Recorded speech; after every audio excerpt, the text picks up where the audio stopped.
Alright guys, so today I've got something extra special for you. I thought I'd put together all of my gun collection and make an updated video on it.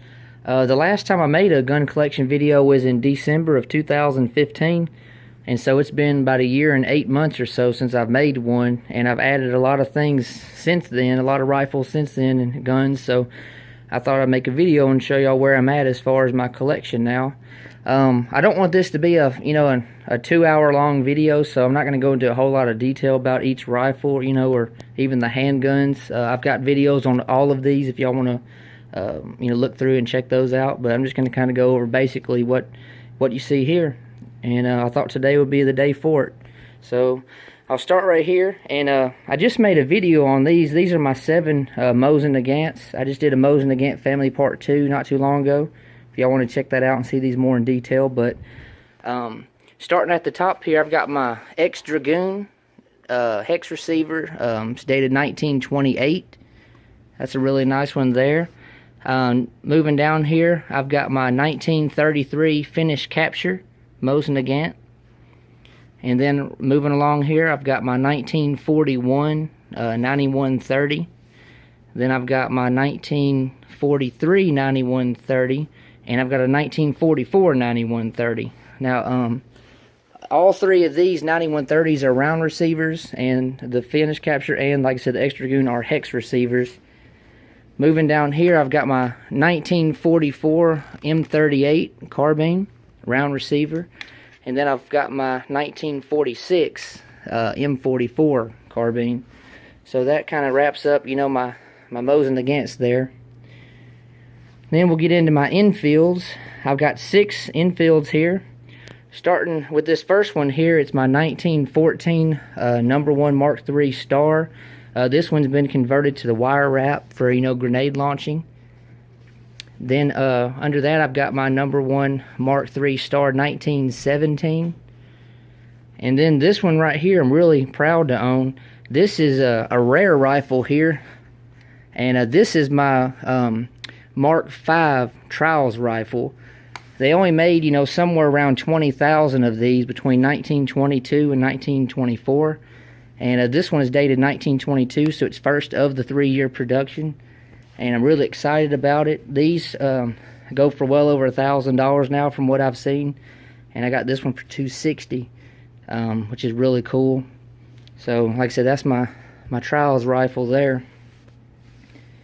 Moving on here, I got my 1942 number 4 Mark I Star Savage, made in the US for the Lend-Lease program.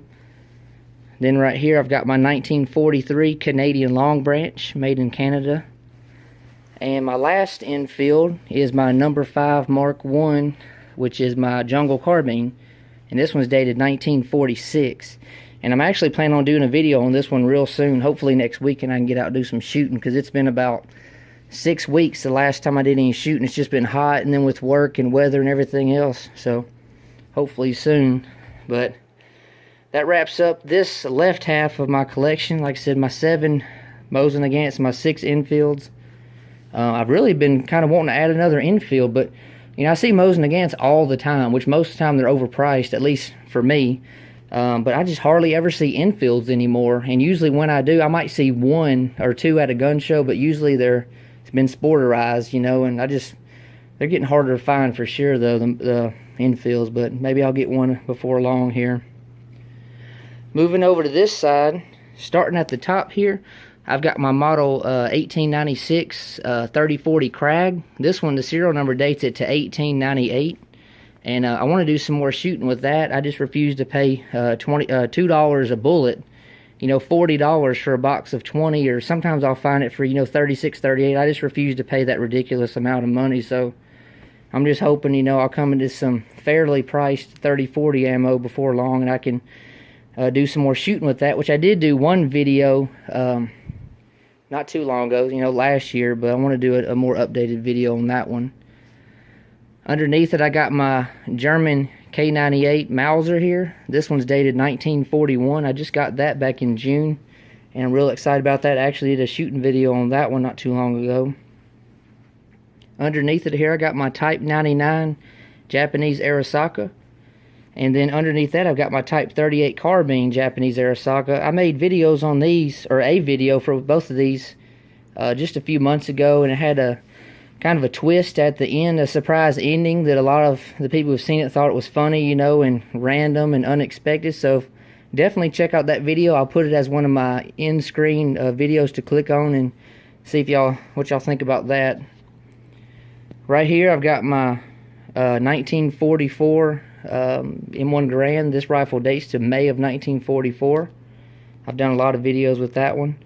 Underneath it here, I've got my two M1 carbines. The top one here is my 1944 Underwood. It's an Underwood 1944 barrel, and the receiver dates it to 1944. And then underneath that, which I should have had these flipped, but this is my 1942 Winchester, and it has a 42 Winchester barrel, so this is a very desirable rifle here. Unfortunately, somebody checkered the stock, which hurt the stock value greatly, but really cool. I love these carbines. They're so fun to shoot. A lot of fun. Moving down here, I've only got 3 handguns as of now. This is my model 1911. It's not a Colt. This is my Springfield. I've got a few videos on that. And see, it's got the Department of Defense Eagle there, model of 1911, U.S. Army serial number. See, it's got patent date, U.S. property, Springfield. See, it's got the flaming bomb ordnance there, flaming bomb there. This handgun is all original. Nothing has ever been replaced on it. It's got the original barrel on it and everything. And this one dates to 1914. So, very desirable handgun. I saw that, you know, in World War I, they only produced a little bit less than 26,000. So this is one of, it's like 25,700 or something that were made during World War I of the Springfields. They made a lot of Colts, but Springfields not so much during World War I.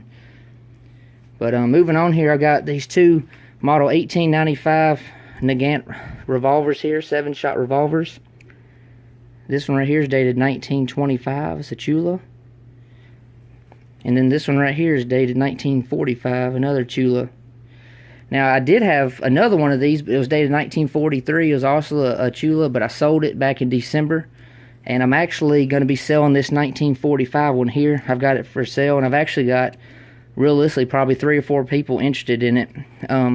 One thing about me, though, you know, is I don't like to have a lot of the same rifle or same handgun. I'd rather have one nice example, or maybe 2 in some cases, you know, and then just try to sell, you know, the other one for, you know, sell it and get money for other things for my collection, or another gun or rifle or whatever.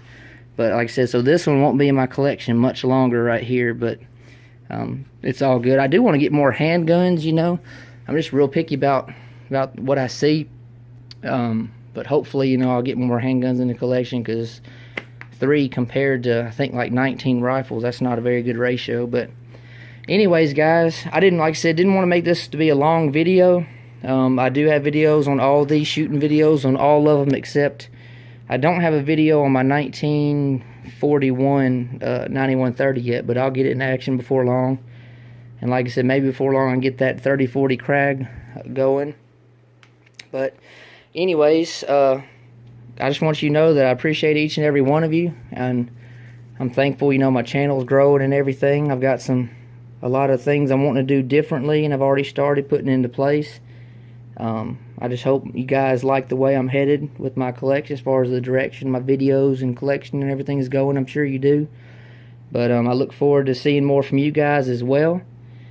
And honestly, this is about 1% of the amount of guns I'd love to have in my collection. I'd love to have, you know, a lot. Realistically, I wouldn't want to have no 500 guns, but you know, this isn't nowhere near what I want to have. I've got so many guns on my wish list, want list, and a lot of them I'll never own because they're thousands and thousands of dollars, unless I just get lucky. But I'm not going to get that lucky to get every gun on my list. But anyways, there's some gun shows coming up in the next several weeks, and other things. I'm going to go on a road trip in October. I'm looking forward to that. I go every October. Hopefully I'll come back with some good stuff there. But anyways, guys, I'm going to go ahead and wrap this video up. As always, thank you so much for watching. Please like, comment, share, and if you haven't already, please subscribe. And I look forward to, you know, all you new guys, you know, interacting with you. You know, comment if you got anything you got a question about, or any info you might want to, you know, give me. I'm fine with that. I never claim to be an expert. We're all learning together. It's a great hobby to have. It's an expensive hobby, but it's definitely a great hobby. It's a lot of fun, and it's even fun when you can share it with friends, which I consider you guys my friends. You know, yeah, I've got people, you know, physically in my life that I work with or maybe hang out with a little bit, but you guys are my friends as well, you know, and a lot of you I've become good buddies with, you know, here in the United States and in Canada and Britain and, you know, just all over. And it's really cool how we can all come together and you know, be a part of the same hobby. But anyways, I'm going to wrap this up, guys. Thank you so much for watching. Check me out on Instagram, john.boy.09, and we'll be getting back to you soon. Thanks a lot.